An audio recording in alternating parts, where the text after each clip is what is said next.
Europe, you already know what's going on. It's Ṣeola the girl, your girl.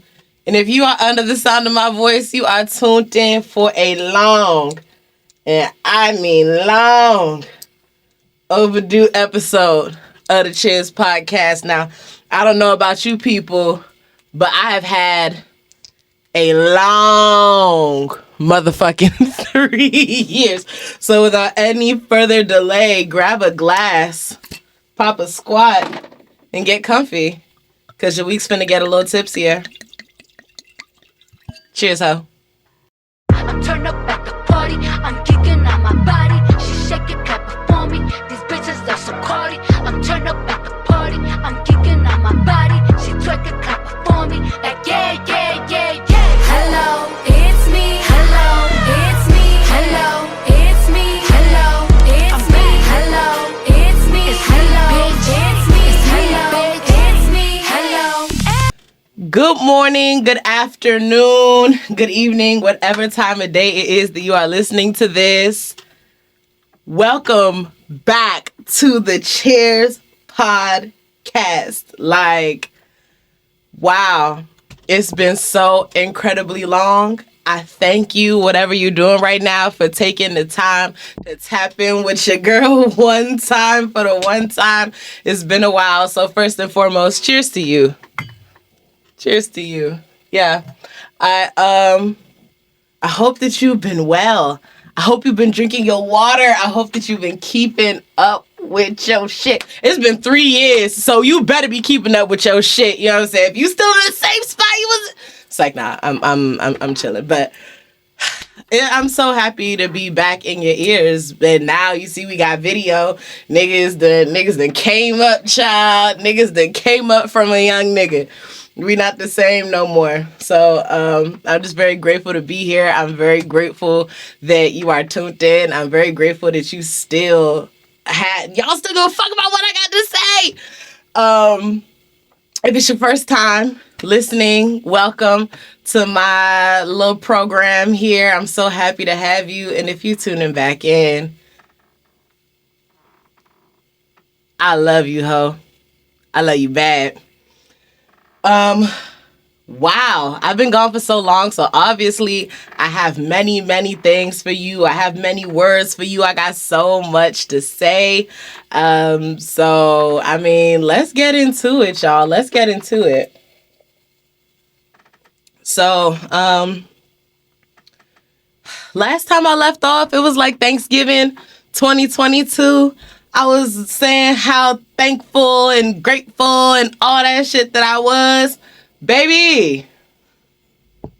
When I say the day after I recorded that episode, my life fell apart.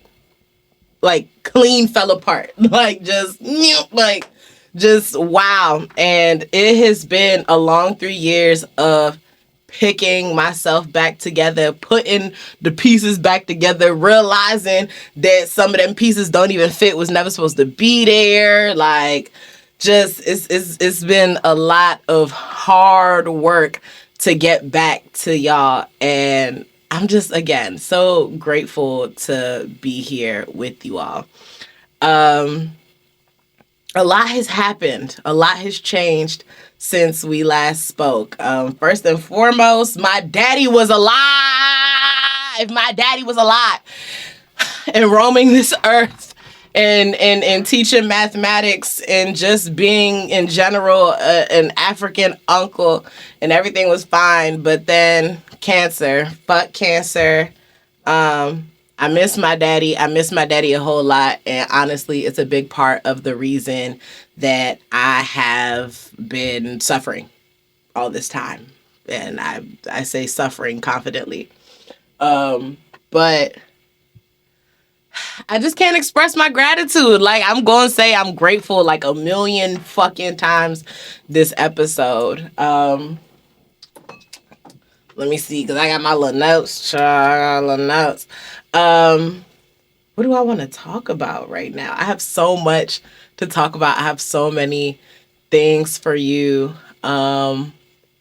Before we get into like the, who's at the door and everything and all what's going on, I'm gonna just catch you up on what I've been up to, and on some chill shit, like not on like the real shit, because we gonna talk about that. But first and foremost, do y'all know that I started watching Grey's Anatomy? I started watching Grey's Anatomy from the tippy top. I mean, season 1 through 21. I mean, I'm caught up and prepared for the season premiere to come out on Thursday. What's more egregious, what's more sickening, I've watched it at least like 5 times all the way through. I watched it at least 5 times all the way through. I think I'm on my 6th run through. And just some quick notes, and y'all may agree with me, I may not agree with me, and that's absolutely fine. Number 1, Meredith Grey is that bitch, and I don't care what anybody has to say. Yes, she a little psycho. Yes, she a little weird. Yes, she be having insecurities and whatnot, but who don't? I see myself in Meredith Grey. That bitch is brilliant. She's too brilliant for her own good. Heart too big for her own good. Anytime she got into trouble, mind you, anytime Meredith got into trouble, it was because she was doing something for somebody else, peanut head ass. I mean, not always peanut head ass, but it's because she was trying to help niggas. She not a selfish bitch. She's a real bitch. So first of all, yeah, Meredith Grey. 2, George. I don't give a fuck about spoilers because this shit been on for 20 years, so you should have caught up by now. Listen to me. George's death was rubbish. It fucking was not. It didn't. Why? Useless. That was the first death that I said, now, goddamn, bitch, what the fuck is going on? Honestly, I think we might gotta start doing Grey's Anatomy qualms, because we used to have our girlfriends qualms. We used to have our insecure qualms. I think we gotta have the Grey's Anatomy qualms, because I have so many fucking things to say to y'all right now. You know who else is that bitch? Addison Montgomery used to be Shepherd. Anytime something going, get me Addison Montgomery now. Get me even Addison was talking about some, get me Meredith Grey now. I'm finna go watch this shit. I can't wait to get up out of here so I could go watch Grey's Anatomy. To be truthful, to be frank with y'all, I love that program. It's an excellent program. Arizona. What a ludicrous individual. Honestly, Cali and Arizona were both ludicrous individuals, and part of me feels like they deserved each other a little bit, but then also the chaos was too much. Justice for Sophia being carted all around the hither and the thither behind her lesbian mamas. Arizona was always fucking weird. Let's just call it. When she first came in on the wheelies, and then when they took her leg off and she's talking about some, how about you get a sign, we'll even the score. Bitch, are you okay? Bitch, are you okay? It was either your leg or your life. What was anybody supposed to do? Don't be fucking weird. But you know who was also fucking weird? Callie was also fucking weird. Mind you, I love all these people, right? But Callie was also very fucking strange. Like, girl, in the hospital, in the basement, dancing around in your underwear, being weird. All up at one date, George. You all up on George's body. George medium on you. You big body on him. Sister, you in these niggas' crib. First of all, you bring your ass in Meredith's crib. You bring your ass in Meredith's crib using bitches' toothbrushes, walking around naked, titties out, using the bathroom. Sister, we're not peers. We're not peers. Also, this is really fucking weird. We're certainly not peers. It's not even like we friends. You are my resident. I am your intern. Why are you in my house? And I can't say nothing because now I say that you all in my house in your drawers. Get up out my house. And now, fuck me. I can't go into no ORs. It ain't no surgery for me. I'm going to be on scut. Hell nah. And lastly, and I will be speaking about this at greater length.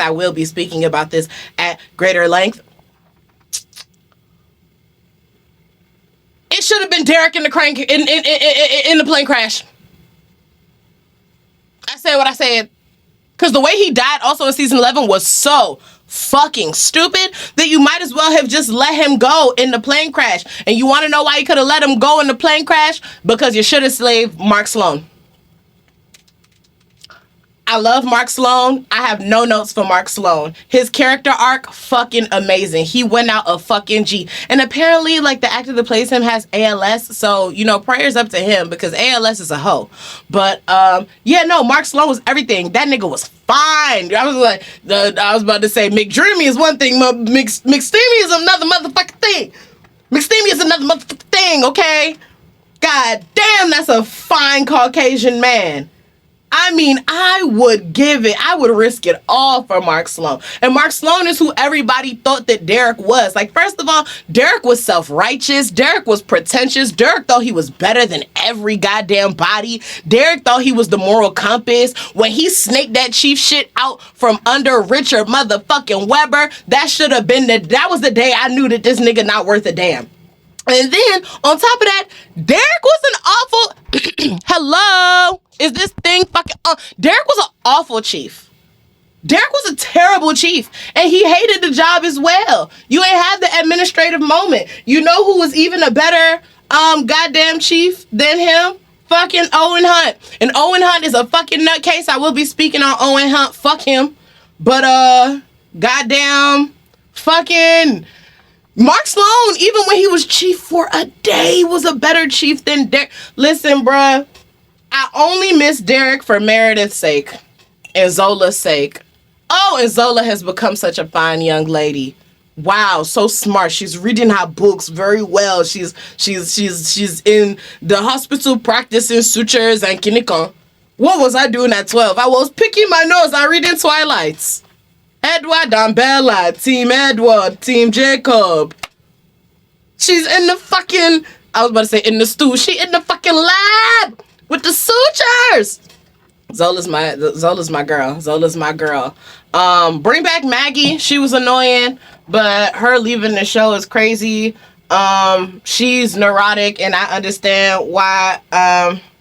Goddamn, Avery left her, as well as couldn't work things out with Winston, because yes, you do look down on people. Yes, you do think you're right. Her and Derek were very similar to me, actually, in retrospect, but that's neither here nor there. That's all I gotta say about motherfucking Grey's Anatomy. All right, everybody, stay the fuck tapped in for me to tell y'all more what I think about Grey's Anatomy. And if you haven't watched Grey's Anatomy, you might want to watch Grey's Anatomy, or you're gonna be skipping a big portion of the show for the foreseeable future. Okay.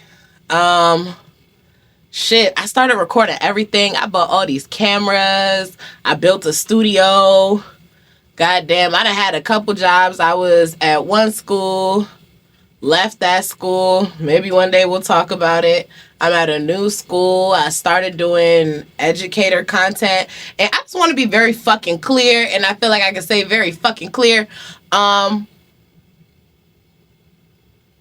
Y'all not gonna teach or bait me. I'ma just be outright with it. Like, was that girl dressing strange? Yes, she was dressing strange, but y'all really held her ass to the fire.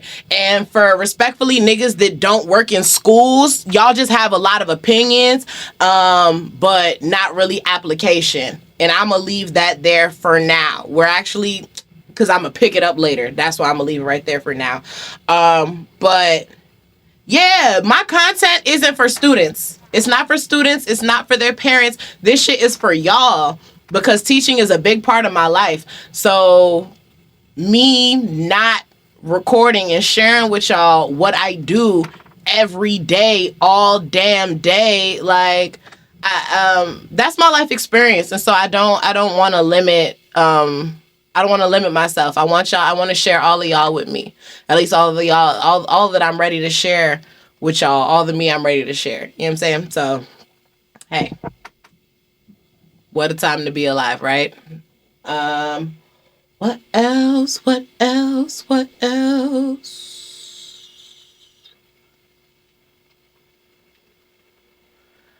Dang. I don't have a TikTok of the week for y'all, because I ain't prepared. I'll be frank with you. I ain't prepared. So I ain't got it on me. But next episode, I'm going to have it on me. Let's talk niggalations. Ooh, are y'all ready for this fine word? It's been a while since we had a nigga lay. It's been a while since we had a nigga lay. Oh, and niggas all started talking about nigga-lations. Tell them who was doing nigga-lations first. Yeah, y'all be saying shit, but y'all, the book of nigga-lations is real. The book of nigga-lations is real. But today's nigga-lation, we take our fine word from Nigga-lations, chapter 8, verse 11, which states, back on my bullshit, I mean it. One more time, in case you listening slow. Back on my bullshit, I mean it. Let me tell you something. Life has its setbacks. Oh, I could talk to you about setbacks. I could tell you some things. I've been set back so far, y'all might call my ass daylight savings time. Or end of daylight savings time. Niggas set the fuck back. But I don't die here. And that's another nigga-lation for another day. I don't die here, right? Even when you move forward and you want to do some new shit, some shit, if it ain't broke, you don't fix it. We need some of the old recipes. You can't just let all the recipes go. You know what I'm saying? So with that being said, I'm back on my bullshit. I mean it. I'm back on my bullshit. I mean it. I'm back talking shit. I'm back telling y'all how I feel. I'm back telling y'all what the fuck going on. I'm back telling some of y'all about yourselves. Cause some of y'all need to be told about yourselves. And I'm out here. I'm doing my best to thrive. I'm thinking. I'm reading. I'm trying to write a little bit. I'm supposed to be writing. We not there yet. I'm back on my bullshit. I'm back doing all the shit that made me me. I'm back doing all the shit that made me me. Back on my bullshit. I mean it. Cause I mean it. I'm dead ass. It's not a joke. I'm not finna play around. I'm not finna play around with y'all. Well, shit, I think at this juncture, we can just get into the door, I believe. Yeah. Today at the door, we are greeted by none other, and I mean none other, our great sister, our fabulous sister. You know her. You love her. Y'all always ask where she was at. I think between her and OG Breezy, they have the most episodes featured on the Cheers podcast. A great advocate of the Cheers podcast. The unofficial co-president of Book Gang by Cheers. Killa Trel. Katrel is going to be at the door with us, at the virtual door, whatever. And guess what? It's not just Killa Trel, it's Killa Trel MA, as in masters, as in she mastered that bitch, okay? Advanced degrees in this hoe. Advanced degrees. We champion scholarship at the Cheers podcast. And I'm just very excited for y'all to hear this episode, see this episode. I sat down with Katrel and we sipped some Prosecco, and she basically was just like, she helped me talk through what all the fuck went on these last couple years and why it's been so difficult to not only get back to this podcast, but in real life, get back to myself so I could really do this podcast. And I'm just really grateful for her for taking the time and sitting down with me. And last time we spoke, you know what I'm saying? I don't even know, like, she was in school, and I don't even think y'all on the podcast knew that, but she was in school. Things done been happening. She done came up. Now she's on her way to licensed mental health counseling. Okay? We got a bad bitch on our hands. And so she was able to help me process my feelings and really get to it and put a little bit of the psychology in there. Because I need to be frank. I need to be frank and say a couple things before we get into this episode. Trigger warning, I'm going to be talking about deep feelings, like super fucking deep feelings. I'm going to be talking about death and grief. I'm going to be talking about self-esteem, self-image. I'm going to be talking about heartbreak. I'm going to be talking about so many things. So, if you're feeling a little sensitive right now, I respect it, but I just want you to go in with prepared ears. Next, I've learned a lot. I've learned a lot over these last 3 years, and I'm in the process right now of figuring how I'm going to apply the tools and everything that I have, because I have so much and I've learned so much, and I'm trying to figure out what that means for my life going forward. And so if this conversation seems all over the place, it's because it is all over the place, because I'm all over the place, and I make no apologies for that. I love myself. I love my journey. I love my process. I don't know. I feel like somebody needs to hear this. I feel like we learn to rebuke ourselves at a young age. I learned to rebuke myself at a young age. So, it's very difficult. This process of coming home to myself and home to y'all, honestly, has just been extremely difficult, because I've had to learn to love myself. I've had to learn to have grace for myself. I've had to learn to let go of grudges. I'm going through shit and I'm just like, damn, now I'm still beefing with niggas that don't remember me from 7th grade. That's a lot. So just this is about to be a lot, and I thank you in advance for just fucking with me. I do. I sincerely do. Y'all are my everything. So yeah, let's transition. Do our little transition moment. Why don't you refill your glass? I know that we was really getting to it, so why don't you refill your glass and get comfy so that we can get into the door. Cause it be me popping off shit on these hoes. It be me, my body tea, I'm bitches goes, yeah. It be me with my skin glowing in the sun. Out telling niggas mama raise a bomb, ay. It be me just looking perfect, head to toe, look. It be you out here just looking regular hoe, ay. It be me just popping out, just looking fine. It be me looking better than all you hoes combined, ay. Anyways, guys, I'm not a counselor, okay? I have a master's degree in clinical mental health counseling. Today is September 2025. I graduated in May. Okay. Period. All right, cool. And I passed the national counselor exam in May. All right. Yeah. So I am not licensed. I have a master's degree and I have passed the exam. We are on our way. All right. No, that's right. Part of this disclaimer, I probably should have said this in the beginning, but I hope you guys are catching on that this is a disclaimer. All right, perfect, right? Shay's my sister, okay? I do not counsel family. I would not counsel family. When I get licensed, there's no counseling family. Throughout this conversation, what you will experience as listeners, as my dear sister here, you'll experience me using my knowledge to help you understand yourself better. She good knowledge. That's what this is. That's what this conversation is. You know what I'm saying? Shay and I, my girl, we've been locked in. We've never not communicated, okay? But with Cheers, with the pod, there was so much communication. We were communicating. In 2021, Cheers was cheering. Cheers was cheering and people were cheering Cheers. The Cheers was cheered. Cheers were cheered, all right? And then in 2022, there were just only 2 cheers. There was only a couple of cheers. No, I had 3 cheers. I had 3 cheers in 2022.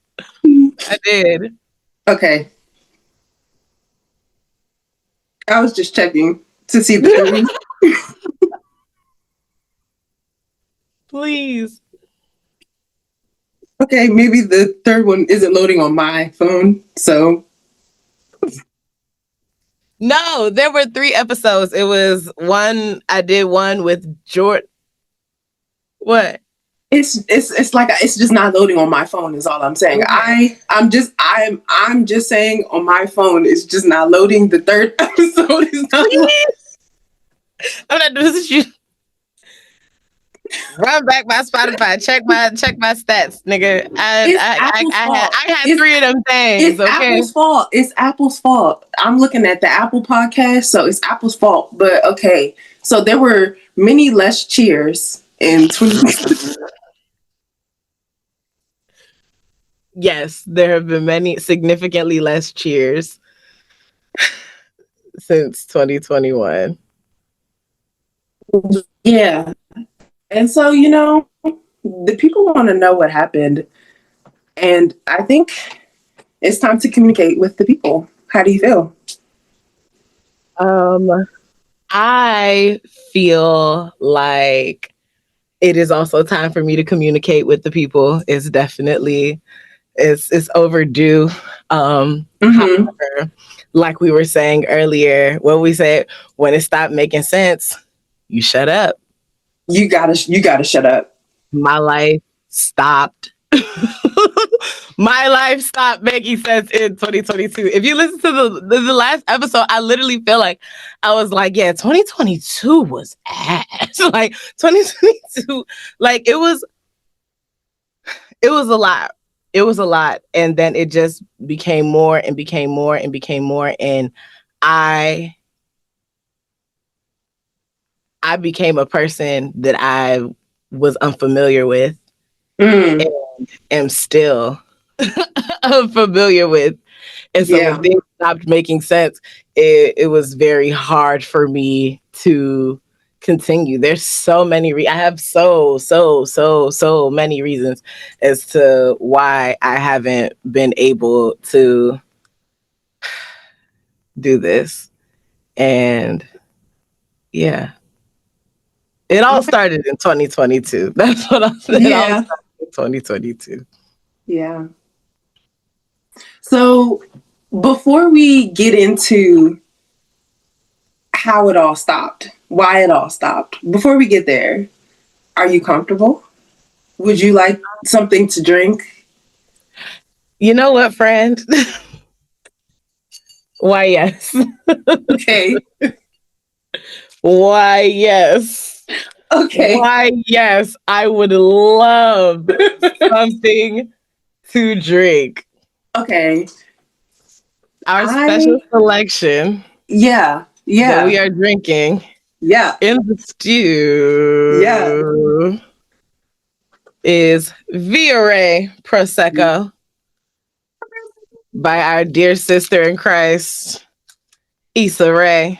Shout out to my President celeb Barbie. twin.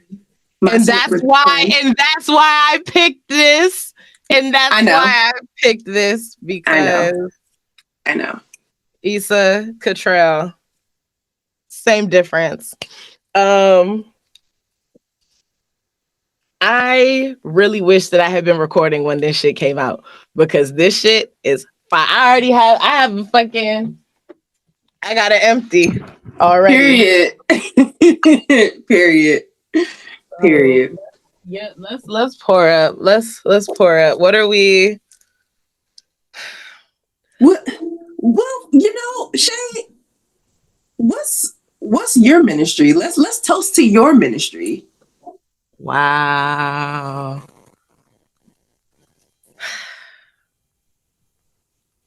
To education and evolution. Beautiful.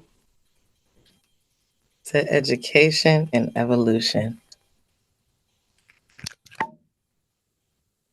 Y'all, this was delicious.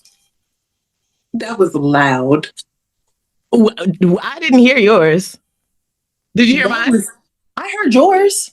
I didn't hear. It might have. I don't know. I might have gone deaf early. Okay. We're pouring. And I still got the shout out Master Breeze. Yes, shout out Master Breeze. I still got the verse like, bruh, ain't shit changed. Ain't shit changed. I mean, wow. Well, actually, a lot of shit changed. So many things changed. So many things changed. That's crazy. So many things have changed, actually. Yeah. Yes. Thank you for Sister. Sister, always. To education and Evolution. evolution. And that's what the fuck we gonna do here on today. We're going to Educate and elevate. We're going to Yeah. educate and elevate. We're going to Hell educate yeah. and elevate. Mm-hmm. Emotionally, spiritually. Okay. Okay. It's a podcast, so emotionally and spiritually, but get out there and physically educate and elevate your bodies too. All right. Please do. All right. Okay. Ooh, this is so good. First of It's all, so crisp. It's so crisp. good.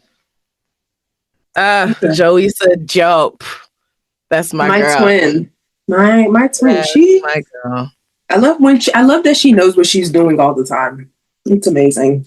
And when I was at the store, I saw that there's a rosé now too.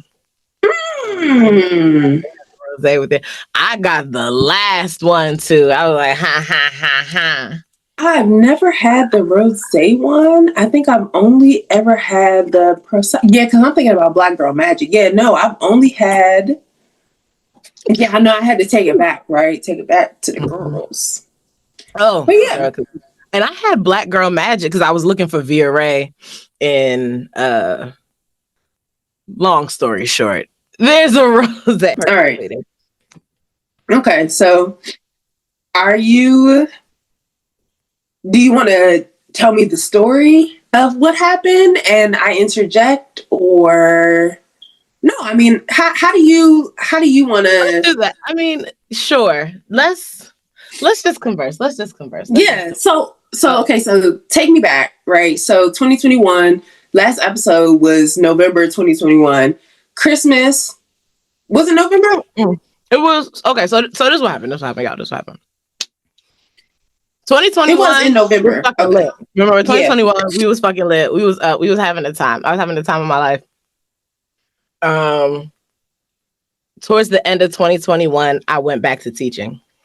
Oh, okay. Remember, I stopped teaching for like 6 months. Yes. I stopped teaching for 6 months. I was off it. I was like, I'm not doing this no more. I'm tired. I was burnt out. My last school burnt me out. And but then so I was just like content creating full time, doing gig work, taking on like social media clients and stuff like that.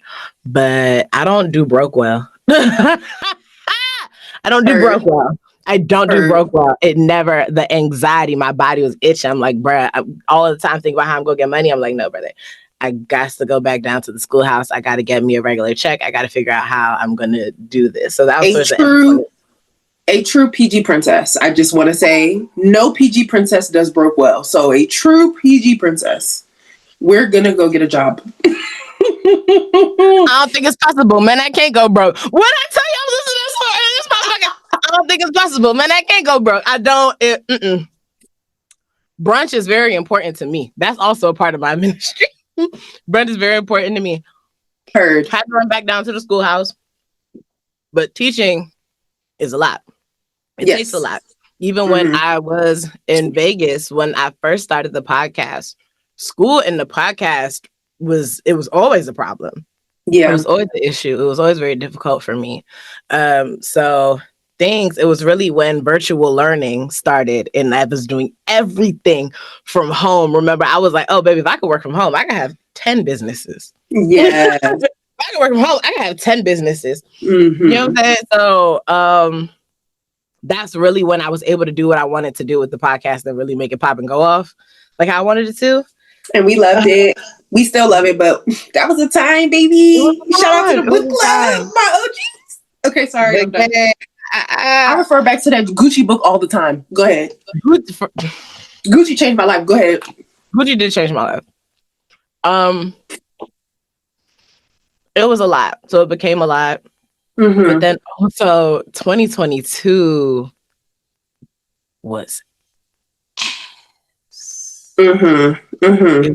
really bad. Like starting off the top of 2022.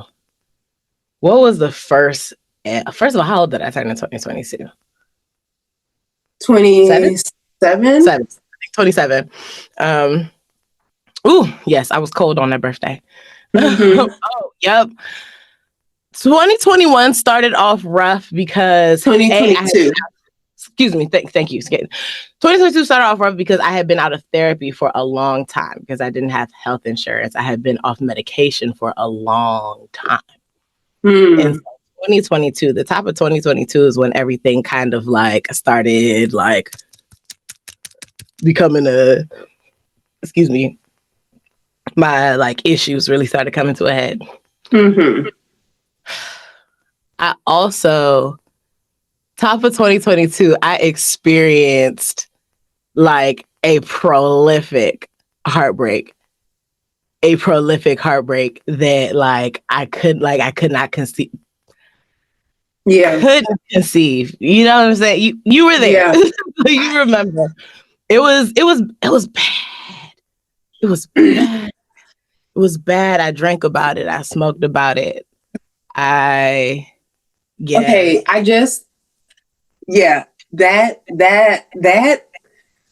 okay. That relation situation.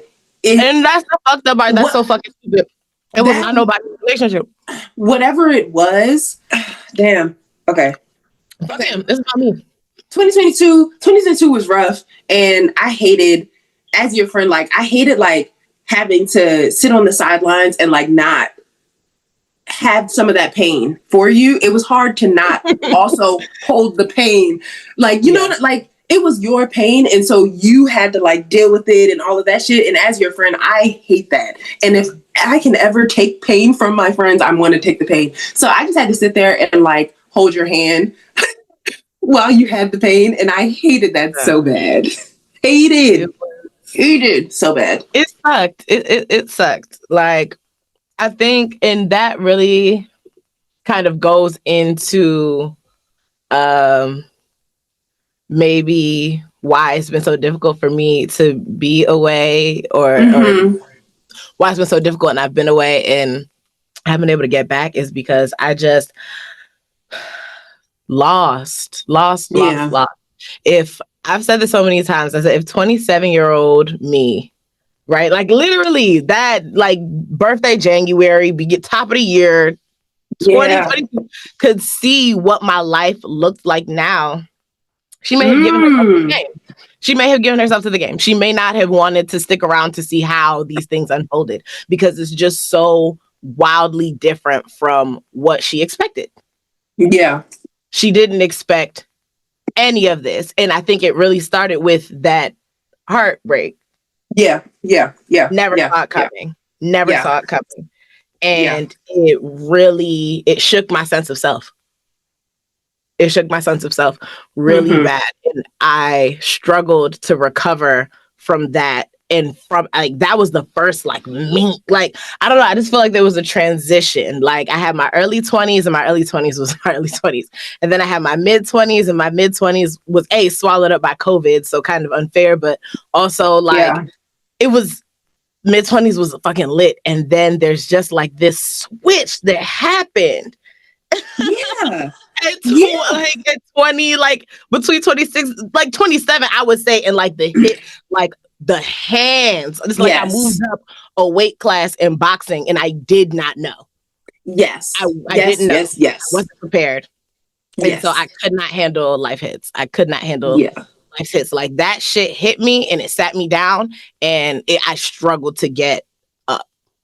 And every time I thought I was going to get up, some other shit would come and kind of like knock me down. And I'm just like, well, shit, maybe I should just sit down. Maybe I can't get hit if I don't stand up, which is also a fucking lie.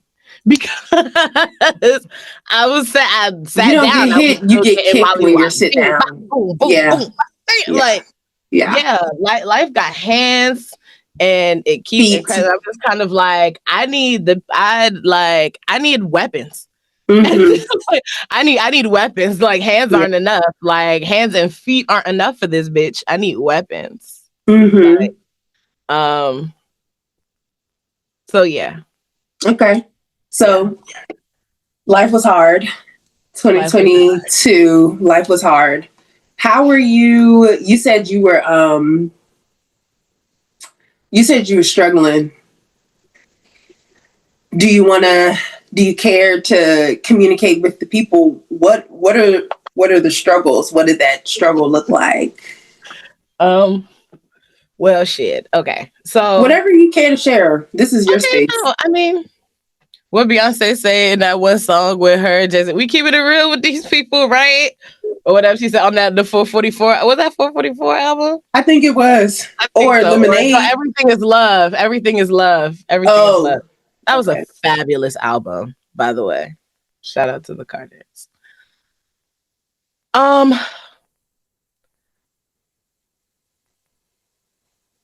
The person that came out of the other side of the awful experiences I had at the top of 2022 really tried to use it to parlay like some growth and shit.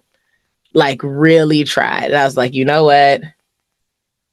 I didn't expect this to happen. But fuck that. We are going to push forward, obviously. Around the fall of 2022. Wait a minute. Hold on. Hold on. The person that... Say that sentence one more time for me. You're like the person that... The person that came out like me. Like the girl that developed on the other side of that... Like... that heartbreak. The situation, right. The situation. Yeah. And like all the weird shit that kind of surrounded it, because it's never just the situation, always all the weird shit that kind of like float around it at that time. I was really trying to like parlay my pain into something like, you know, I was just like, we can't stop moving. We can't stop moving because we don't die. We don't die here. We don't die, we multiply. We're going to do this. We're going to grow. We're going to grow. We're going to grow. And again, in the fall, like I said, I get this wind, and things had been really strange that fall. I think Hannah was born that fall. Me and my dad's relationship had taken a really strange turn, I would say, in the second half of 2022. And it was like... May I interject here? Sure. And I kind of have two questions. One of my questions is, I got married in 2022. Yes. How did that impact you, as close as we are? Because I know it impacted me, so I'm curious how it impacted you. And then, well, let's start there, because my second question may not be needed if we start there. Okay. Because you said the second half of 2022, the relationship with your dad changed. And I know one of the things that happened in 2022 between like getting over the heartbreak, or like heartbreak at the top of the year, I got married. And then we got to the fall of 2022. So I feel like we're skipping the middle of what happened in 2022. And I don't want to skip whatever the middle of 2022 is. It feels like it's important. Otherwise, we wouldn't skip it. Well, in 2022, after experiencing that heartbreak, I caught a really bad travel bug. I could not sit down. I could not sit down. If I would sit down, then the pain would catch me.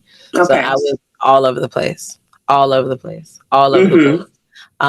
And that I kind of carried that behavior on even to, I would say, like this last year, last year, this year, 2025, I've seen the least. TSA has seen the least of me. In years. So I caught a really bad travel bug, and that did put a strain on me and my dad's relationship. My dad was very much an inside person. I'm not an inside person. He raised me an inside person, and I was inside miserable. And also, I'm living in this house that I grew up in, and grew up depressed. Grew up, like the breeding ground for like all of the mental health issues that like I currently battle with. So living in this environment was very difficult, and I coped by never being here. Right. And we were having that weird tension in our relationship where, like, you know, our elders, they raise us, they do the best they can, but the natural consequence of them raising us is like, I don't particularly care to be around you. Yeah. And that was a very hard experience to live, because I would never say that to my dad. Right. But he felt it, Mm-hmm. and he didn't really have the language to address it. So he would just kind of like, he was pretty cold to me that Mm-hmm. year, I would say. And it was just really hurtful, because it's like, Yeah. even if I am wanting to, I don't know, even if I am wanting to like grow and change in this relationship, like it just feels so unnatural, and this doesn't feel like a safe space for me to, you know, lay. And I can only think about this like in retrospect, like even this year, like Right. some of these realizations is that like I never felt safe to sit down with my dad and be like, hey, this is this thing that you did that hurt me. Can we repair this space? Because like, what the fuck is that? Yeah. Yeah. So Yeah. that definitely changed our relationship. And so I think I came to see you a couple times that Mm-hmm. spring. But also um the pain that I was suffering through, or I would even say suffering through, like suffering next to, like the way like I was chasing me, and the depression was faster. Like it was keeping up with me. Like it was really always around the corner. Um, Can we just it's always around the corner because you're running from yourself. Continue. Thanks. Thanks. Yes, I was running from myself really bad, but I couldn't outrun myself. I would say uh I definitely threw all of myself into um trying to be a good maid of honor for you that year, Mm-hmm. especially at that time. And like even in retrospect, I might be able to look back and say that um if I could focus on that, right, then I don't have to deal with the fact that like me and my dad's relationship is really fucking weird, and I'm living in a Yeah. house. Yeah. It was really difficult because the heartbreak, niggas was around. Like niggas was Yeah. around. So like that was also really hard to just like, it was really bad. It was really Yeah. bad. It was really bad. Yeah. It was really bad. And I feel like I can't skip over the middle of 2022 is because like that is what I did at that time. I skipped over it. I skipped over it. I skipped over it. I went How to does it Atlanta. I went to Texas. I went to Michigan. I went to North Carolina. I went to fucking Chicago. I went all over the goddamn place. I went back to Vegas. I went to LA. have All you over the ever have you ever sorry to cut you off, have you ever sat and thought about all of what's happened in 22, like sat and thought about 2022 specifically, since you're saying now that you skipped over it? So like we're 3 years later from 2022. Have you taken the time to sit back and think about 2022, beginning of 2022 up until the fall, right before that time. where we're going? Hell no. Okay. Hell no, actually. Okay. No. Okay. I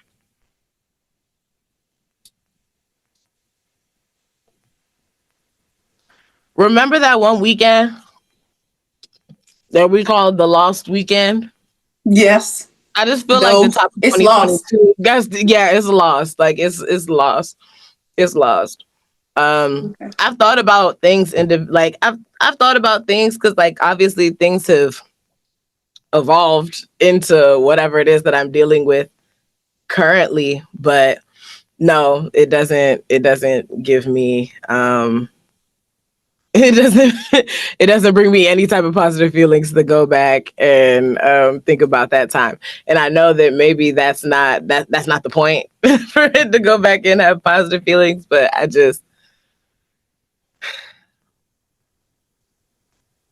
I'm aware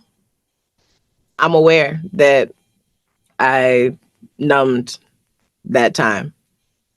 Okay. I'm aware that I numbed myself at that time. And at this time, I'm not particularly interested in going back and sitting in those feelings because I have a long list of feelings that I have to sit in. Yes. And I think that it's on the list. As long as it's on the list, that's what I was gonna say is like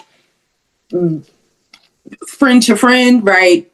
Counseling brain to like client brain. At some point, you'll want to and need to, as you're on your healing journey, I'ma skip over that does not exist, right? You don't skip over anything when you're healing because it doesn't heal properly. Yeah. You have to re-break arms and set them correctly. And the re-break hurts just as bad as the initial break. But if it heals improperly, it's not going to function the way it needs to function.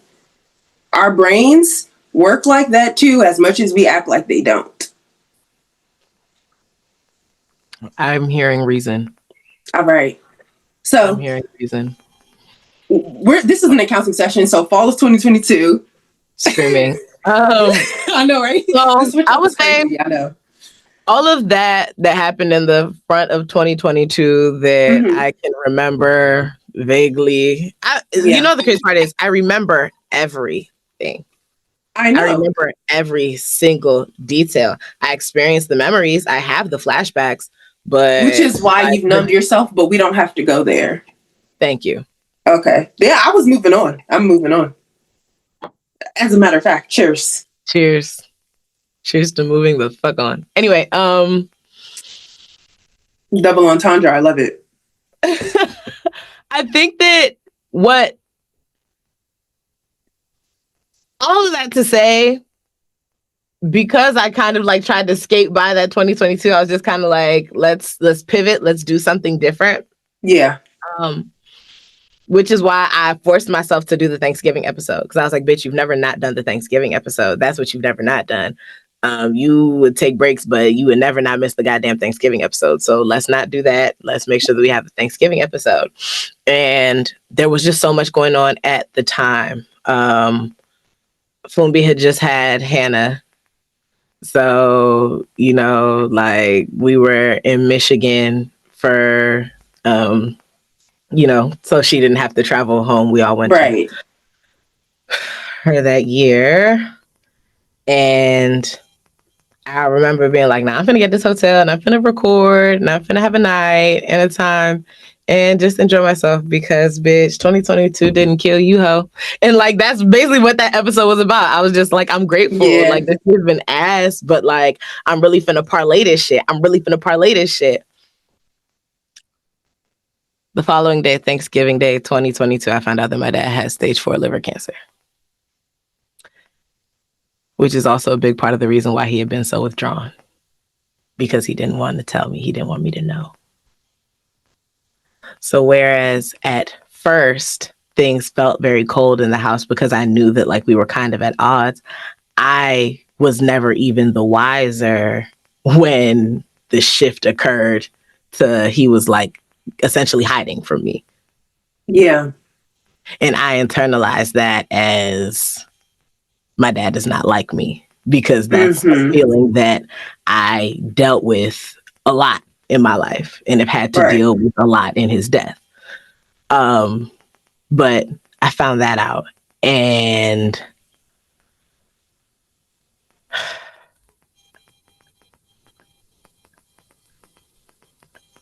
I feel like the healed version of me isn't supposed to say this, but like I really would. It's like I don't know. Would I trade my life? I don't know, but I really wish I could go back to before that day. because Yeah. like Wait, why would the Hill version of yourself feel like you don't need to say that? I don't know, because like radical acceptance or whatever, right?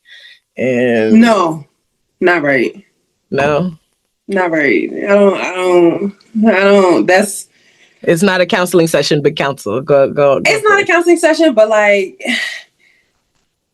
you saying the healed version of myself shouldn't feel like that is, or shouldn't say that is, one, like not giving yourself credit for how you, it's like not acknowledging the feelings that you had then and the past version of yourself mattered. Like at every stage of life, you matter. It doesn't matter how many mistakes you make. It doesn't matter how fucked up things are. It doesn't matter. It doesn't matter. You always matter. Your feelings always matter, regardless of the stage of life. So just because you might have been in a stage of life where you made hella poor decisions or whatever, that doesn't mean that you didn't have a right to feel the way you felt, because things were happening and you have feelings. Yeah. Yeah. Sorry, I be No. when people. I mean, you know me. and I appreciate it, and I need to hear that, because like I have to be able to hold the ambivalence that two things can be true at once. Yes. I deeply wish I could go back and change my behavior around that time. Yeah, that's valid. That's legit. I did the best with what I had. I didn't know Exactly. what the fuck was going on, but Exactly. I wish I had been more present. If I hadn't been hopping on a plane every Thursday to Monday, maybe I would have noticed that my dad had stage 4 liver cancer. And I think radical acceptance to me is being able to say that.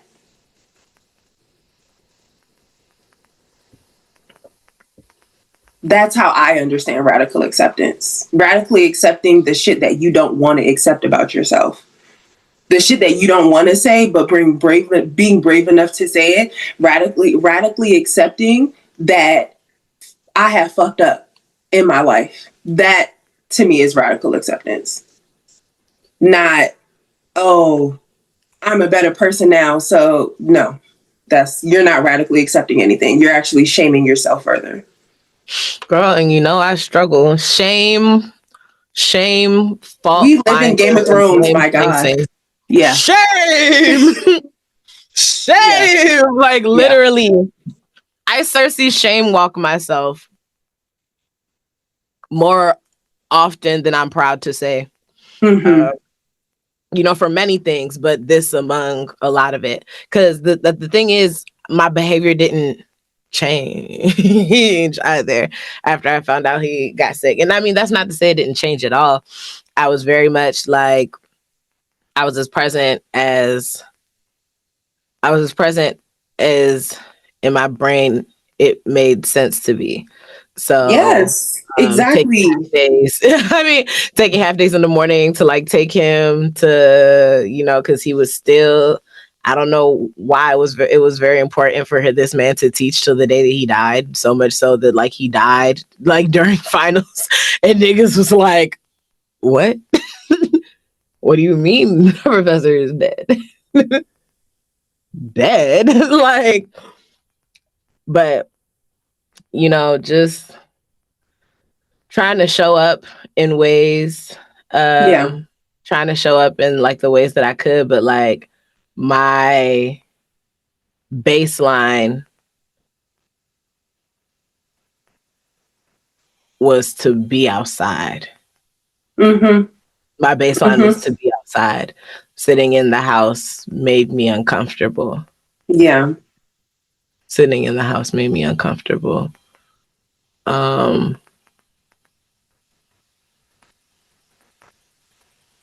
wish I spent more time. I wish I spent more time. I wish I spent more time. And I mean, it was just really hard. Like, it got to the point where it's like every 2 weeks he's in the hospital. Every 2 weeks he's in the hospital. And I'm like, okay, wake up in the morning, go to work, be at work all day, come home, get food for mom, go hospital all night, repeat. Like, and like experiencing that. And I would have those moments. And then there would be like this other part of my brain just screaming, like, yeah, we need an escape. We need an escape. Mm-hmm. We need an escape.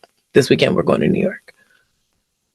Every time I would go out of town, by the time I'm coming home, he's in the hospital or on his way. Mm-hmm. Did I stop going? Because you needed an escape. That was a lot. Every time you went home, every time it was like you got your escape and then you came home and it was still chaotic. So you said, nope, I'm leaving again. What are you talking about? Why would I say it's still chaotic? You left, you came back, it was still the same. Whoa, well, time to go on another trip. That's, yeah. And that's basically how my brain processed it. Mm-hmm. It was I went on a trip to Atlanta, Houston, and Dallas. I think that was like spring break 2023. Because mind you, we find out that he's sick Thanksgiving 2022. Mm-hmm. Christmas 2022 was it was really big for all of us. We were all here. It was also Hannah's first Christmas, her first Christmas, his last Christmas. It's a lot. And then he goes to Nigeria. And I remember just being like, why is this a good idea? Like, are we not fighting cancer? Like, did the doctor okay this? The doctor didn't okay this. Like, he was very persistent. He knew he was gonna die. And he was like, Mm-hmm. I need to see I need to see my things. I need to go home before I need to go home and see my things. Yeah. One more time. I don't know this land, okay? I get it, Dad. You know I love your dad. I get it, Dad. I don't know this land either, bro. Yeah. Yeah. Mm-hmm. My guy. Yeah. I mean, put on for my guy. Legit would not actually be here if it was not for him. Oh, man. Thank you, Mr. Alamo. My degree. Excuse me, Dr. Professor. Hey, he's my dad, actually. I just said dad. Excuse you. He was doctor to everyone else, and I called him dad. There's that as well. He was doctor to everyone else, but I called him dad. Girl, what the fuck I was saying? All right, so spring break. You were talking about the trip, spring break. Something happened on that trip? It sounds like you were about to say. Oh, yeah. Went on that trip. That was still one of the best trips. It was phenomenal. Got to see a lot of friends I hadn't seen in a long time, family I hadn't seen in a long time. And I was just feeling so positive when I was on that trip. And I was just like, life is looking up. Life is looking up. First of all, my dad isn't dying. I don't know. And you know what? That's the crazy part about it also the whole time. Like, I didn't conceive that God was actually going to snatch this nigga up. I could not conceive. So even when he told me, I was like, oh, and now we're Job. Now we're in the Bible story. Where we're going to be talking miraculously. Sister Job? Like, brother, like, I was just like, yeah, like Lazarus, like, we're up. Like, God would never. So even then, it was so funny because I went to go see Marianne during that trip, and Marianne was just kind of like, I think that you might want to maybe have you thought about what would happen if, and I said, no, because that's not going to happen. And she was like, I know, and amen, but also maybe you might prepare yourself. He's tired.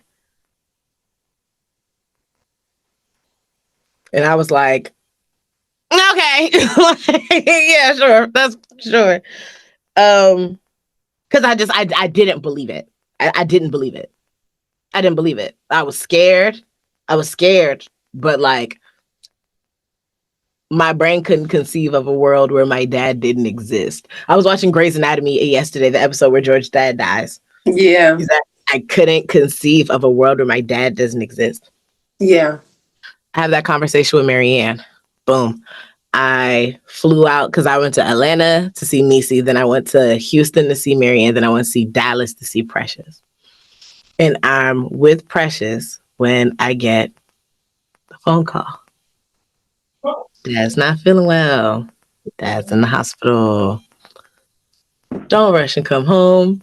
He's still going to be here when you get here.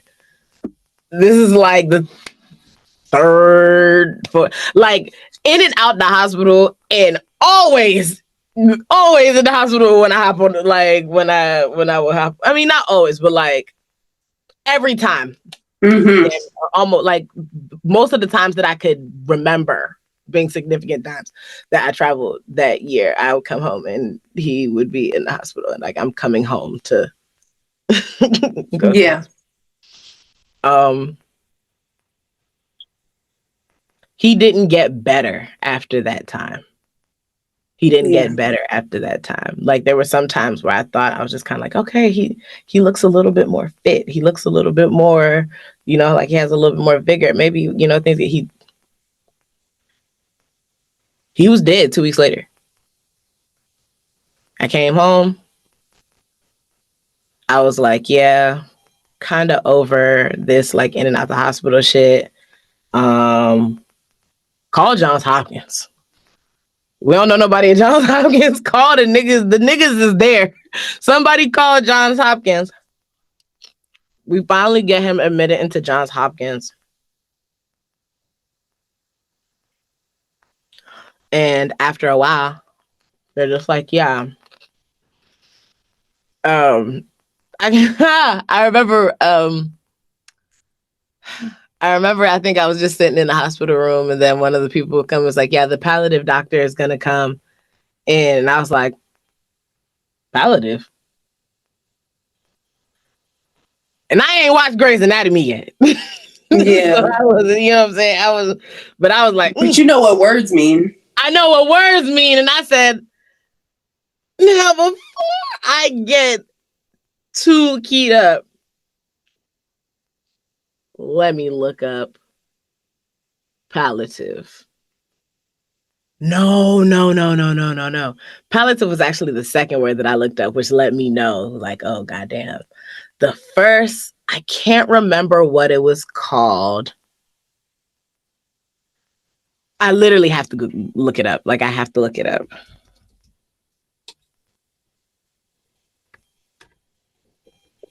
I must look it up.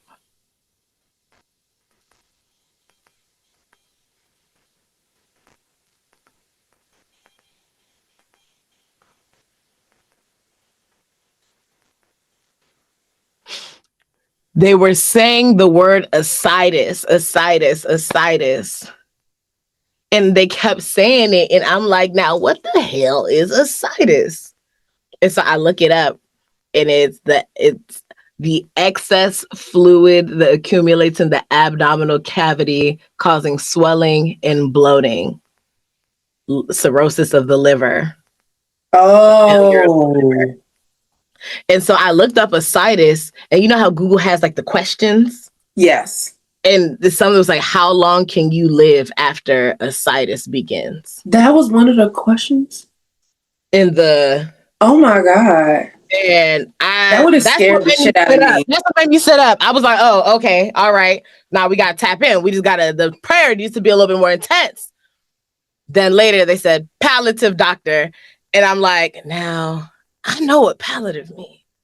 But that's not what's happening here, because we're in the middle of like Meshach, Shadrach, and Abednego. Like, we're about to witness a miraculous miracle.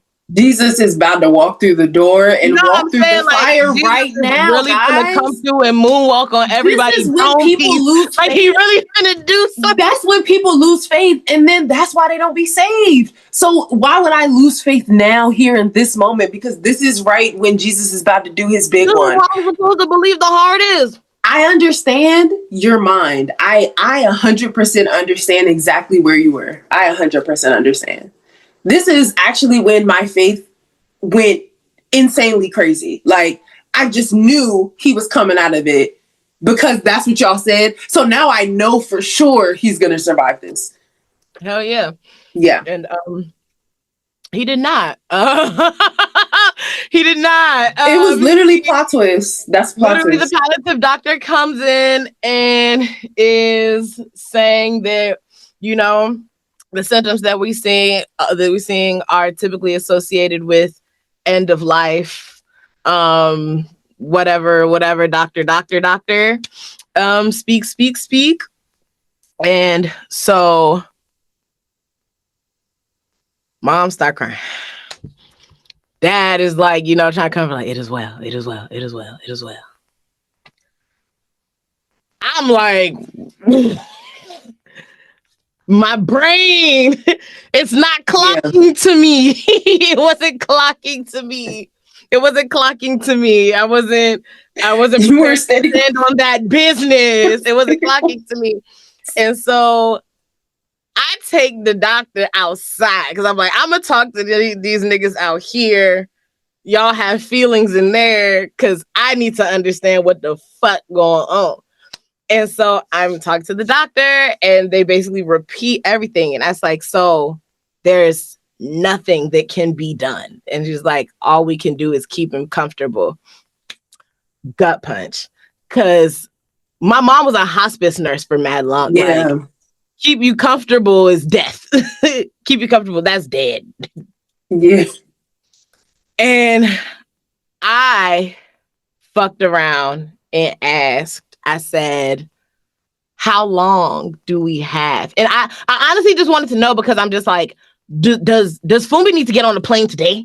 Right. Like, does Fumbi need to get on the plane today? What are we what are we talking about? And then she said, when we see this, it's typically weeks to like a month, maybe a few months. My knees buckled. Yeah. My knees buckled. My mouth went sour. And I was like,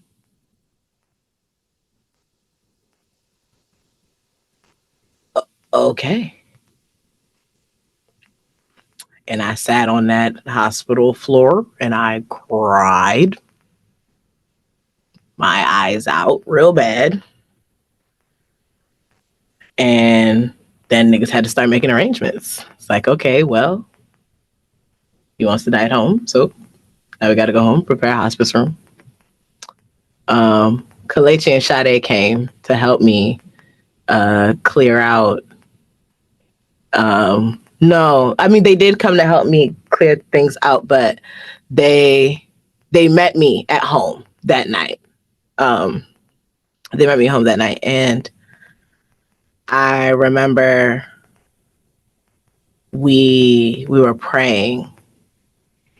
And I think Sade said something like, and God comfort the family. It's like, you know, phrases that even you say to people when they experience tragedy, that we say to people when they experience tragedy. When niggas start saying that shit to you, like, I'm having an out-of-body experience. This isn't happening.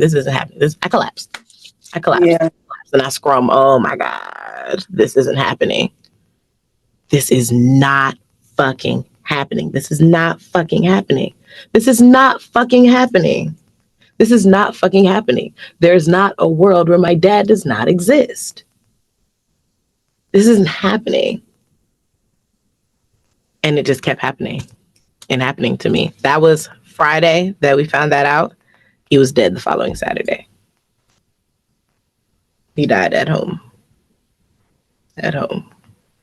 We made a hospice room in the guest suite, and he died at home.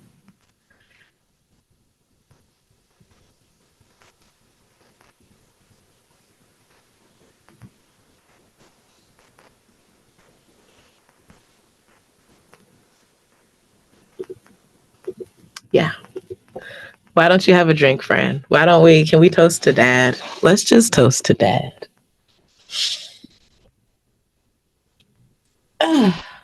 Let's just toast to dad. You know, I've never heard that story. Really? I haven't. I don't, It doesn't need to be heard by everyone. And I'm honored that you chose to share that story.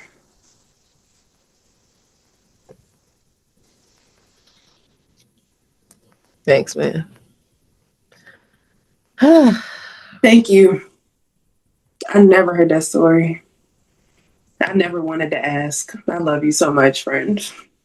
I appreciate you for respecting my privacy at that time. I don't know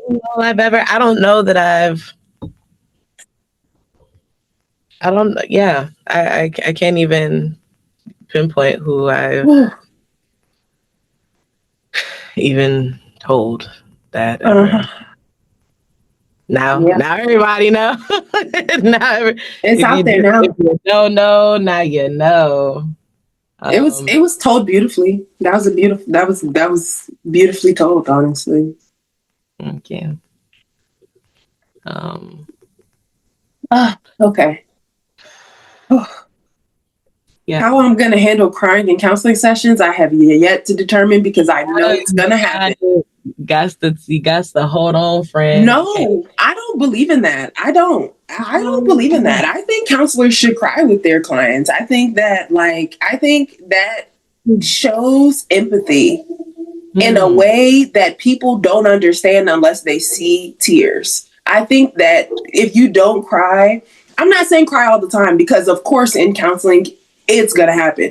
But like, if you're hearing about your client losing their parent and it moves you, one of the first things we learn is to be genuine. If my genuine response is tears, I'm gonna cry. I'm not gonna not cry just because I'm still a human. Not crying, I feel like not crying when people say things that are actually sad further pushes the idea that counselors aren't people. I'm listening. I'm a person.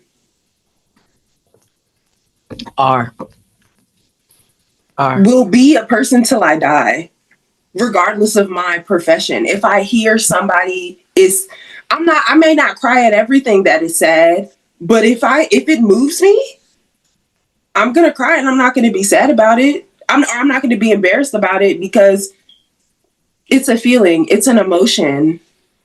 Why are we scared to have emotions? I'm scared to have emotions because emotions most of the world is scared to have emotions. I was told I was a sensitive young nigga, and that it would behoove me to not be so sensitive and emotional. Only for us to later be called bitches. But anyways, they did the best with what they had. Awful. Right. Ooh. So, I definitely knelt by his bedside as he died. Yeah. I frequently have flashbacks to that time, dreams about that time.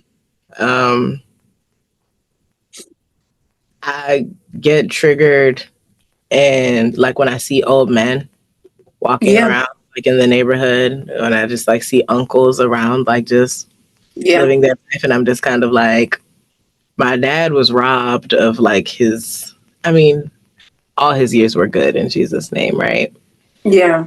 But he literally was bitch, the day before we took him to Johns Hopkins, the day before we took him to Johns Hopkins, this nigga's was Ṣeola, my laptop, I need my laptop. This nigga cannot speak. I need my laptop. Got me sending emails to the department head talking about I'm not going to be able to make it to class. You're dying!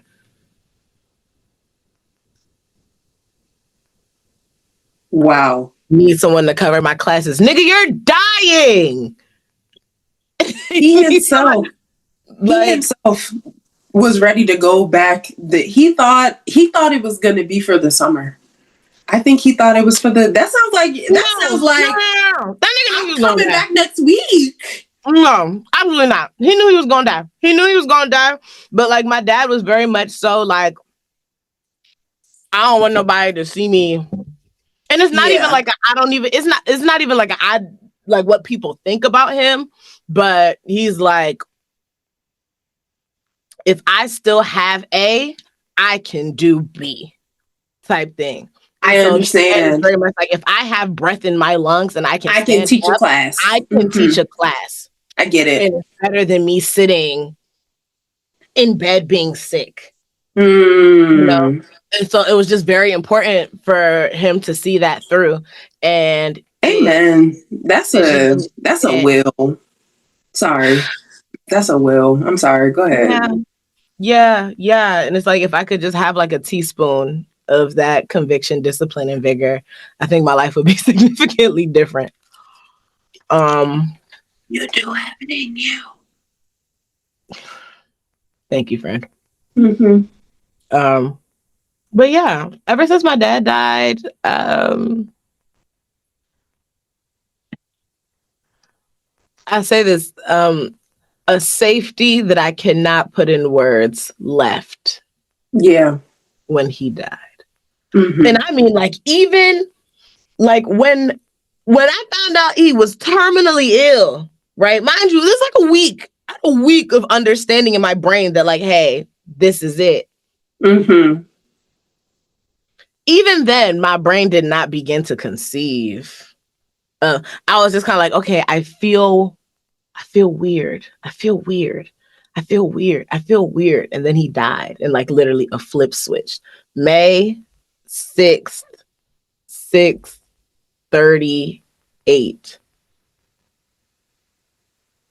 And then 6:39, the world was different. A safety I cannot put into words left that day. And I can't, it's not coming back. It's not coming back.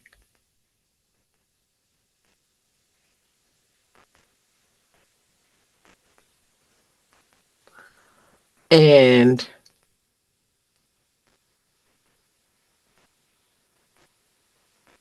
that really exposed it exposed the really big problem that I had. Like, aside from the fact that I love my dad is everything. I miss my dad. Rocky as our relationship was, he was my globe. He was my globe. He was my everything. Everything that I did, in a sense, was to make him proud. Even with the feeling all the time that like nothing I like do will, you know, make him like nothing will be enough. Even shit that ain't have nothing to do with him. Even shit that ain't have, even this, right? Like the idea that I need to be successful. And I need to succeed, right? In order to prove that all my dad's efforts, input was not a waste. My parents sacrificed incalculable and indescribable things that I'll never be able to wrap my mind around for my nigga ass to be here talking on this microphone here today. Yeah. So even when we was beefing, even when it was shit that ain't have nothing to do, like the idea that I must succeed, like whatever I was doing, I owe it to them and their efforts. I also just wanted to be seen. I always kind of like, there's this thing like when you're African, and I don't know, because some of y'all parents be different. Because I don't know. My parents was Nigerian. They was born in the 50s. Very CAC teachers. They don't give a fuck about none of that. Some of y'all parents be on that new nigga shit, and I love that for y'all. That was not my tea. My Yeah. whole understanding in life was like, I am an invalid, but one day my parents are going to see that I'm not an invalid. Especially when I had that stint of being unemployed and doing like all that gig work to really try to like make things curl over. That was really alarming to my parents. That was really alarming to them because like, what do you mean? So you mean to tell me you have a degree? You have like you can go to work today if you wanted to. You could go to work, but you're choosing. I don't understand. Like it didn't. It didn't clock to them. It didn't clock to them that I was standing on business. Yeah. Yeah. You see. So like, and even in that, and even in going back to school, like I remember feeling ashamed, be like, damn, I'm back in the schoolhouse. I never said I would go back in the schoolhouse. But then apparently my dad, he didn't tell me, but he told Kay, right, that he was proud of me for going back to school. Mm-hmm. Going back to work at the schoolhouse and shit like even like, you know, it's even like those little things that still like that warms my heart, that roses my cheeks to know that like even when I was doing some shit that I didn't want to do, but the fact that he was proud of me still gave me, you know, like it did something for me. Mm-hmm. It is something for me. And now that he's gone, my motivations are fucked. Like my motivations are fucked. It feels like it's like I'm still kind of running on the old operating system, but it doesn't apply to my life circumstances anymore. That's a bar. Yeah. That's a bar. I want to interject here. Please. Your motivations are fucked? Are they? Because at the beginning, okay. All right. I wanted to make sure we're correcting our language in real time. Thank you. Okay. My motivations were fucked because everything, like, it's just, especially when you, that's what I was trying to say. When you're an African kid and you're creative, like, it's just an understanding that, like, yeah, my parents are not going to understand what's going on. They're going to be really weird to me. But when I get that check, when they see me on goddamn whatever, when I'm on the street and niggas is like, oh my God, it's you. And I'm with them and they're like, niggas know who you are. Like, yeah, I lived all my life, all 28 of my years, I lived for that moment and hated myself for every moment I wasn't living that moment because I just wanted to live that moment so that I could experience what felt like acceptance from my dad. My parents, but specifically my dad. Mm-hmm. And that's another thing that I've had to grieve. That moment's never happening. It's never going to happen. My dad died worried about me.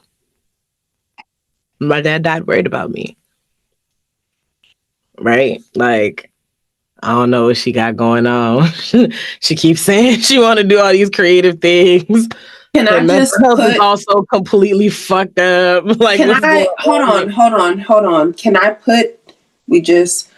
I think my dad died worried about me because you don't actually know that your dad died worried about you. I would think that in your dad's last moments, he was thinking how much he loved you, maybe how much he loved his wife, his children. He might have been like reflecting on the fact that I'm here on my deathbed and here's my wife, here are my children that have come to see, you get what I'm saying? We don't know for a fact what your dad was thinking, and you're doing yourself a disservice to continue saying my dad died being worried, right? Like, let's give yourself more credit. Let's give your dad more credit. Let's give more credit to the love that he has for you. Even if we don't know that that's true, it's a much easier way of living to believe that your dad died loving you than to think he died worried about you when you feel like he's been worried about you your whole life.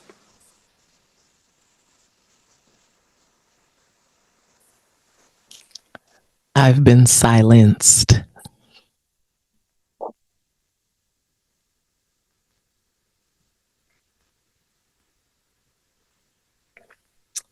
What time is it? 6:45. Oh, bitch, it's dark outside to be 6:45 down here. What the hell?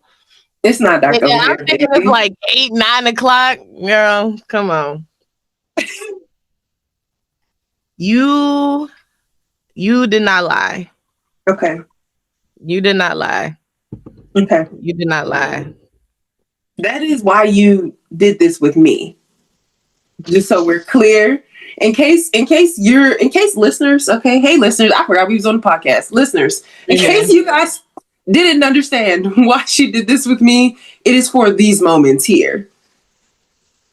I mean, it's probably other reasons too, right? Because we flow together, and that's another episode. If we ever do that episode, that's another episode. Come on. But yeah, guys, she did this with me because I'm the check sometimes that my friend needs, and I'm not afraid to be the check that she needs to like walk in who she is. And we all need that check from each other. We all need to be that friend. We all need to have a friend like that. So, all right, continue. I love you, friend. I do. I love you. So yeah. You know, the funny part is, so my dad dies, right? And this is May 6th, 2023, 6:38, and then 6:39. The world was different. Mm-hmm. And when I tell you that was a legendary crash out.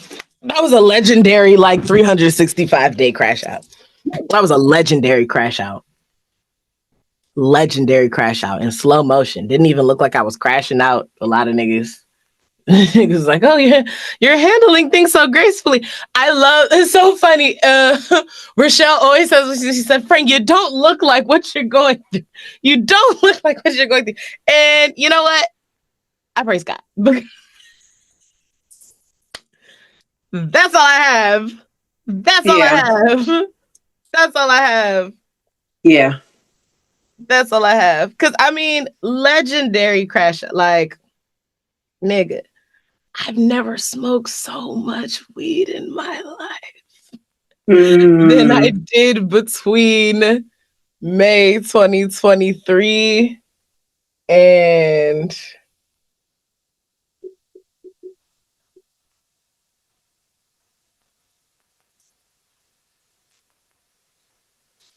November 2024.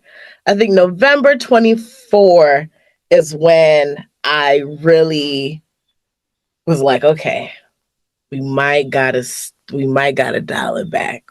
We might have gone too far. And props to you for even in November of 2024 saying, I was like, wow, that's a year ago now. It is 2025. I was like, nigga, that was like 3 months ago. Oh my God, no, it's not. Baby, that was a long time ago. You are grown, my love. But yeah, props to you. Props to you for even realizing, because you know how many people, like, do you know that that's like the origin story of like so many addictions is like life happens, people crash out, and they never get to the point where they say to themselves, we've gone too far. Right? It takes everyone else to come to them and say you've gone too far. That's what those, I can't even remember the name. Oh my gosh. When they get all of their people together and they like sit them down and say, hey guys, hey, listen, you're doing a lot of drinking. Yeah, we'll say it again. Intervention. Yes, those are interventions, are when all your loved ones get together and say, hey, you may not see you're at rock bottom, but baby, you're at rock bottom. You yourself said, hey, well, how did I get here? Yeah. So props to you for having the wherewithal to even say that. I appreciate you, but like, you got to understand, it was a long way down, bitch. But it doesn't matter how long it was. I promise you, it does not matter how long it was. The only thing that matters is that you were able to realize that you were down there. There are people who are still down there. So it doesn't matter how long the drop. That never, and we all think it matters how long the drop. Baby, it doesn't. Because do you know that my drop and your drop, they may be different lengths, but the feeling is probably the same. This is where we talk about empathy, right? Can you feel what I felt? It's an emotion. The emotion is the emotion. It doesn't matter. The drop might have been 1 minute. The drop might have been 3 days. The drop might have been 3 days. The drop might have been 3 years. It does not matter how long it took you to get down there. The point is that when you were down there, you realized that you were. That is the point. Sorry. You know, I'll spiral. My bad. Let me reel it back. We need the aggressive grace. The aggressive grace is necessary because when you lack grace for yourself, you need somebody to come in with like TNT of grace, explosions of grace. Let me drop this bomb of grace on your ass. A bomb of grace. Don't know shit about grace, bitch. Let me show you what the fuck grace is. That's hilarious. Let me show you what grace is. Aggressive grace, yeah. That's a bar. So, yeah, like the coping mechanisms like spiraled out of control. Like it was smoking me at that juncture. Alcohol all the time. Wow. Yeah. Wake up, mimosa. We're up. I've gained like 30 pounds, I think, since my dad died. I'll go to the gym too and be like, yeah, I'm gonna get on my Zoom. I'm gonna be da da da da da. And then some dumb shit happened. I actually had like injuries and shit too. Like I found out I had a congenital knee defect. My kneecaps ain't fused together in the womb well. That's why I've always had unstable knees this whole time. I was like, damn, I'm weak in the knees. Like, damn, I can't have shit. Can't have shit. Like, so yeah, there's that. But then also, like, you know,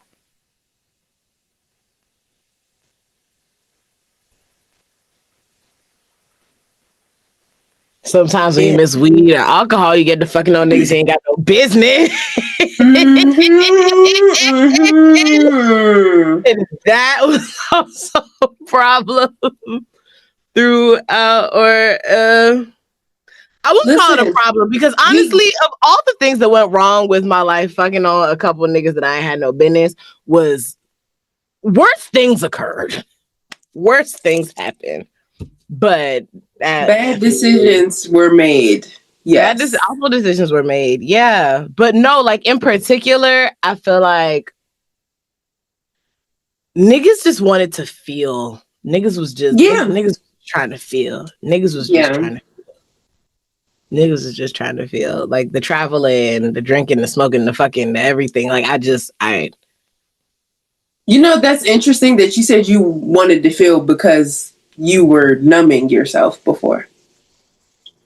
And that is crazy because I'm saying I want to feel and I'm doing all these things to numb yourself. That was so interesting. So interesting. Like, I'm like, I just want to feel something. Anesthesia. Didn't even realize that. Did your therapist pick up on that? Yeah. Okay. Yeah. I'm just checking. No, this therapist is different, y'all. I used to have a therapist that was so ass, y'all. Oh, yeah, because by this point, you had started the new therapist. Yeah. I started going, and honestly going back to Paul. Oh, go ahead. No, I was going to say, that's the question. When did you start the new therapy? Like, because dad died and you weren't in therapy when dad died. I was in therapy actually when dad passed. So hear me out. Okay. I was able to get back in therapy in August 2022. So basically I went a year without therapy or medication. Okay. So all of the time that when you had said you were like numbing and you skipped over that part, that was also the time you weren't in therapy. Yeah. Okay. You got back in therapy 2022. Yeah, I got back in therapy in 2022 because remember the top of 2022 was ass. And like I Right. was drinking real bad, like blacking out, shit like that. And then I got into therapy that August. And honestly, remember, I was like, something hit me in the fall, and I was like, you know what, bitch? We could parlay this shit. We could spin this shit around. I forgot. I got in therapy. Bitch, therapy and medication. Therapy and medication put me back in the fucking game. And And I this, was like, all guys, is right. why therapy is important for when you're going through shit and when you're not. You never know, Damn guys. it. Go to therapy. Therapy Period. and Love it. goddamn take your medication, Roman. Yeah, I started taking my fucking medication, Roman. And that's how that happened. Oh my god, like no, Katrel, like Yeah, it looks really beautiful. Gorgeous. The background's fire. I didn't like this is the studio, everybody. Goddamn. You want to know what I did? You want to know what I did? You want to know what I did? I did a That's bunch what of you did? dead end shit. I did a bunch of dead end shit, okay? And I couldn't see nothing through to fruition because I was a zombie. I did so much shit, bitch. Do you know I have a mixtape in the vault? Mm-hmm. A whole, like, I mean, Mixtape. a project, bitch. Like Yeah. a project, like some of the best writing, like, bitch. You know what Yeah. song I think about?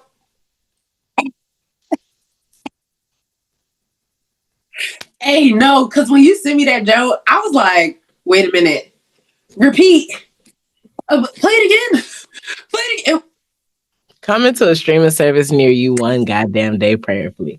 But like, you know what I'm saying? Like the shit I did, like I built this studio. This is what I did. I did all of this and I didn't use it. Yeah. Having a creative is so fun because like your creative mind is it's so fun to see like all the different things that you're gonna do. Like I still, because you know, I'm one of those people where I'm like, I don't, when you made those I can't remember what they called, the butters, the body butters. Shea butter. Because you know, I'm a skin, you know, like I like that type of stuff. Baby, I be using it so sparingly because I be like, I have to wait until like she comes back, but so that I could go crazy here because then I could buy more, and I know I'm gonna, you know what I'm saying? Like I know that this is a limited supply, so it's like special occasions, baby. I can't just use this on anything. It has to be a special occasion. You know what I'm saying? I love it. All of my special occasions, I be like, I love it. I love that stuff. I did get to whip a batch of butter. That's what I'm saying. You're so creative. It's so cool. Did you have from the butters from this year? Hold on. Yes. We're in 2025. You gave me butters when I graduated.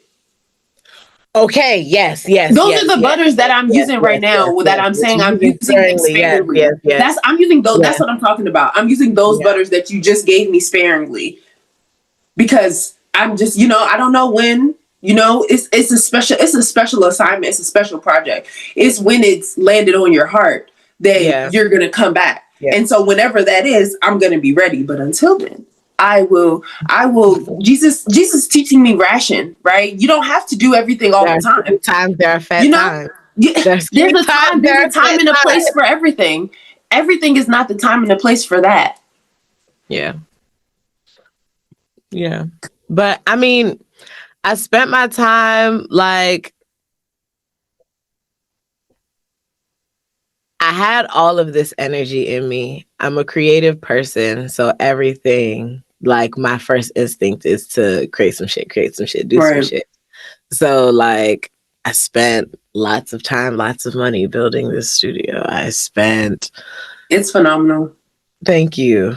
I spent a lot of time.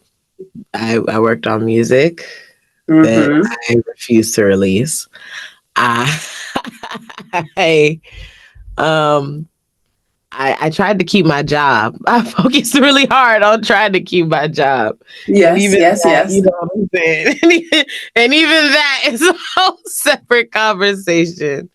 Lord Jesus. I praise God Lives. that I was Life, able to, lives. and that I continue to maintain employment. But I mean, shit, in full transparency, like, I'm a whole nutcase. Like, you know, I just spoke about how I have issues. And so, like, when my issues get, like, so deep and it's just kind of like, I'm doing all these things to try to stay alive and stay above flow. Because it's like, okay, first of all, I have to go to work because I got to get this motherfucking check. First, last, and always. Remember, we talked about that earlier. Like, Right. I already did this broke shit and I wasn't fucking feeling it. So the check must come first, last, and always. Right now, I have like 2 tablespoons of myself to offer, like, anybody, anything, right? And what did I say? Teaspoons or tablespoons? You said table. You said table. Table. Okay, yeah. So now 1.5 tablespoons are going to fucking work, right? And then I have half a tablespoon left for the rest of my life. Right. If I have half a tablespoon left for the rest of my life, do you know what I'm filling it with? Fervity. The word is fervity, everybody. I'm out the fuck side. I was on planes. I was eating the best food there. I eat, pray, loved, bro. I eat, pray, loved. Yeah. I eat, pray, loved. Yes. I did a very Negro eat, pray, love, but like it wasn't it was shorter on the. Is that not the Negro eat, pray, love? It's shorter. The prayer was shorter than the eating and the loving. Is that not the Negro eat, pray, love? No, wait a minute. Okay. Niggas actually pray a lot, I would say. Niggas actually pray a lot. But in any event. Yes, in any event. Any event. Right. You did your thing. I did my fucking thing. And it just wasn't sustainable. Right. It wasn't sustainable. I'm not grieving. I'm not feeling my feelings. I'm not spending enough time reflecting. I'm not looking at my inner world at all. But mind you, I'm so consumed by my inner world all the time that I feel like it's hard. You know how they like when you see yourself every day, you can't really see yourself changing. So it don't take it's like somebody to see that hasn't seen you in a long time to be like, oh, what the fuck, bitch? Like you look different, right? Yeah.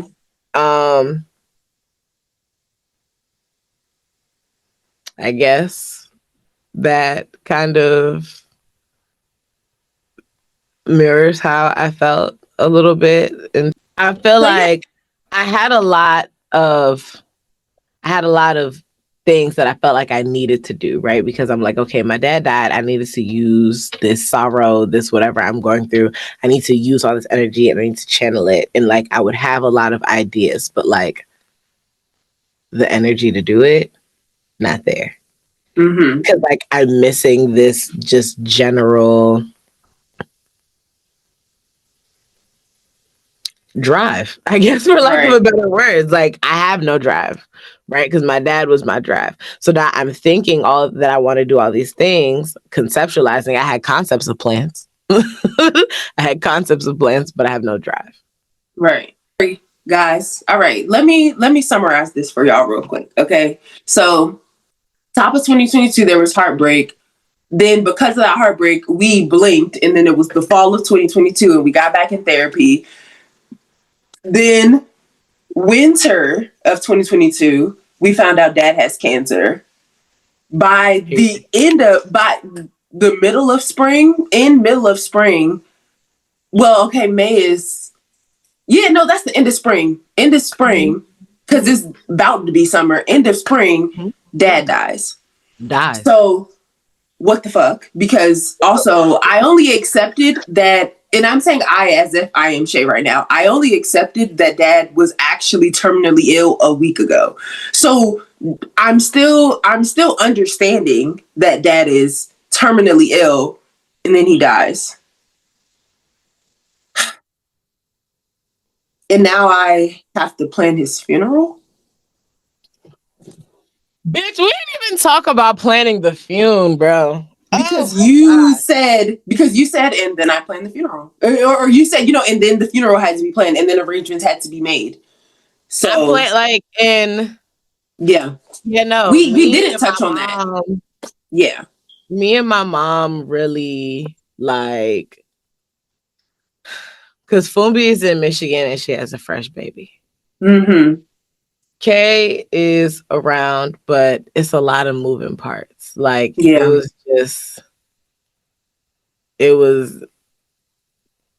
where you feel like it's certain things that only I can do.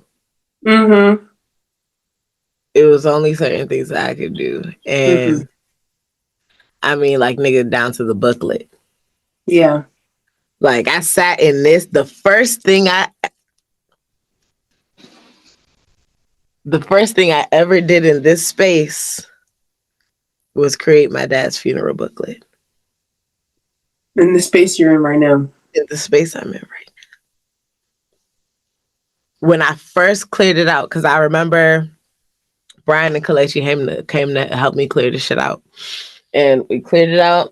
And then I was like, well, damn. I literally have a time lapse of me setting up a table, literally just this room is blank. And I'm just sitting here with a table and I put my monitor up and I'm just like, well, shit. I guess I have a space now. And the first thing I did in this space before a curtain was hung, before a sound panel was paneled, before a microphone was even purchased, the new mics, bitch, all of this. The first thing I did was create my dad's funeral booklet.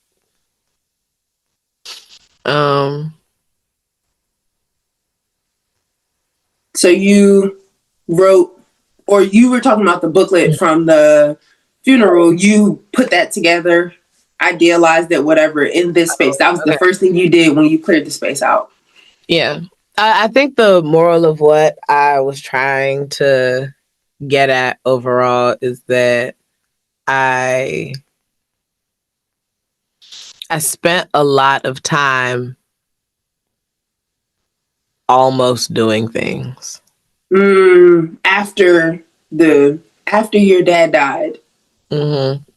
Because I'm just in addition to my travels and my incessant need to be happy at all times, I'm I also have to put this to use. So what am I gonna do, right? So that's where we get the music that I made. I have concepts of a plan to return to the podcast, but of all the creative things I do, the podcast is the one that's really people facing. Mm-hmm. Right. And I've always had this thing about the whole time I'm recording, I'm just if I ain't got shit to say, I'm not finna say it, because I know what it feels like. There have been multiple times through the recording of this podcast where I've said something and I put it on wax. I'm just kind of ooh, wish I didn't say that. Wish I didn't say that. But also it's just kind of I'm a human being. I'm flawed. I learn. Mm-hmm. I learn and I grow. I learn. Yeah. My brain, my thoughts change with new information, right? But I kind of, with everything that I was going through, all the transitions, all the pain, all the difficulty,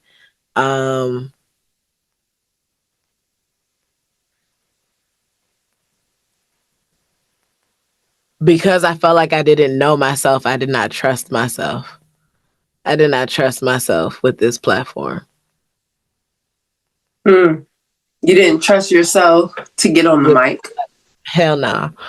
Hell no. Because I just spoke about how I was fucking crashing out. I was crashing out so bad. So bad that it's just kind of like I'm not tethered down enough to even receive, process, refine, and make sense of something that I would be able to like proudly stand on and give out.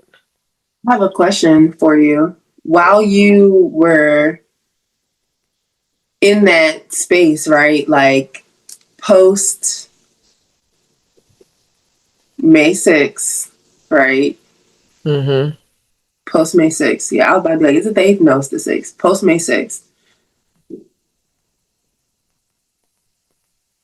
I know we started off this whole thing talking about like all of the horrible decisions, but like you're a creative person and it also sounds like your creative juices went crazy. I understand that it feels like nothing got complete, but it like you're also saying your creative juices got to fly. Did I mishear that? No, I mean, when you put it like that, yeah, I did. Like things, and I guess maybe that goes to show, like, maybe not shit on the experience all as a whole. Like, things were very difficult, and I tried very hard, and things didn't always look like how I wanted them to look. But yeah, as we can see, Beautiful. as The we can studio's see, so tea. I did a lot. Mm-hmm. As we can see, I did a lot. Yeah.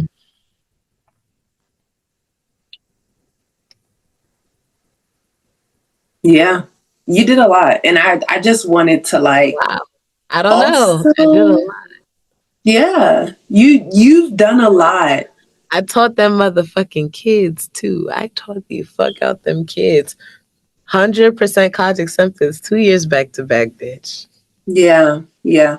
Let's not let's not downplay. Okay, I wasn't a complete waste of space. Thank Everyone. you.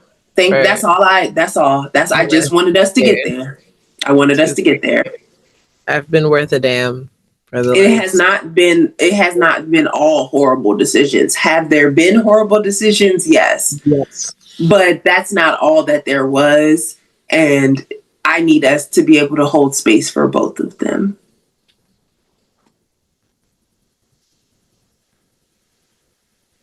I've heard reason. Okay. I've heard reason and I have no notes. Okay. Felt good.